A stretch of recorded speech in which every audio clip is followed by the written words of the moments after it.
We're talking about movies! And I guess shows sometimes too. Alright, so with the World Cup in full swing and my beloved USA knocked out of the tournament today, moment of silence.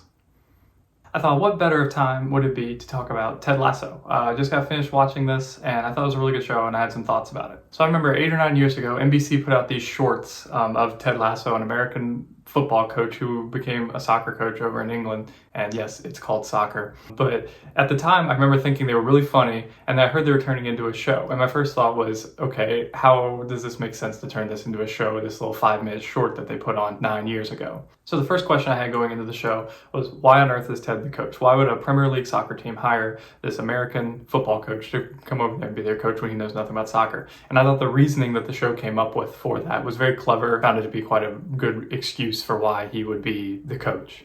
It's a very wholesome show, and really the strength of the show lies in the characters. Ted, obviously, if Ted doesn't work, then the show would not work. And Ted is an extremely likable character, regardless of what's thrown at him. He's very positive. He has all these kind of sayings and quirks that go along with him. He's very hard to root against. So if he doesn't work, the show doesn't work. And then outside of Ted, the show has a lot of really good side characters who I think a lot of people like. The one that I found myself liking a lot was Roy Kent.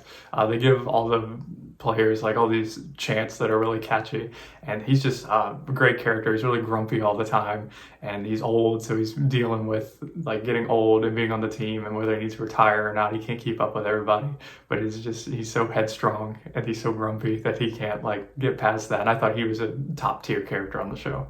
So the strength of the show lies within the characters and the humor. I think it's a very funny show. It succeeds in that, and it has some good life lessons in there. My main critique of the show would be when it strays from that and when it strays from the soccer element. I like when it focuses on the games they need to win and the points they need to get promoted or relegated. And I felt like in the second season especially, they started to get into some more heavy-handed issues, and not saying that the show can't get into those, but you have this goofy comedy show that's dealing with a soccer team trying to win or lose, and then you get into all these really heavy issues about like anxiety and panic attacks and stuff. And it just felt kind of odd and out of place, especially near episodes like 9 and 10. They got really far away from talking about the actual games, and they had like an episode where a coach is running around at night just doing a bunch of nonsense, and they went to a funeral. But they do rein it back in both season finales. I found them both to be really good. They focused on the game that they had to win for the season to be either a complete success or a complete failure. A lot of good character stuff in there, some heel turns, just really good character stuff and really good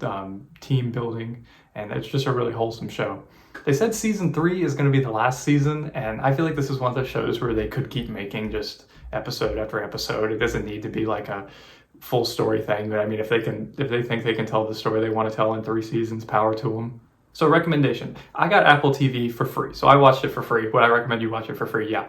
But I believe Apple TV is $6.99 a month.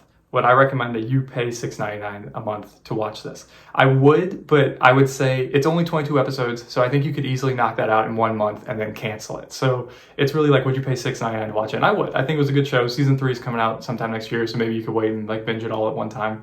But I thought it was a pretty good watch, worth your time. So that's my review of Ted Lasso on Apple Plus. If you've seen it, let me know in the comments below what you thought of it, and I'm going to try to get some Christmas videos out to you guys. So make sure you like and subscribe to the channel so that you can be up to date on everything happening over here. And just want to thank you guys for watching the video. Hope you guys have a great Christmas season.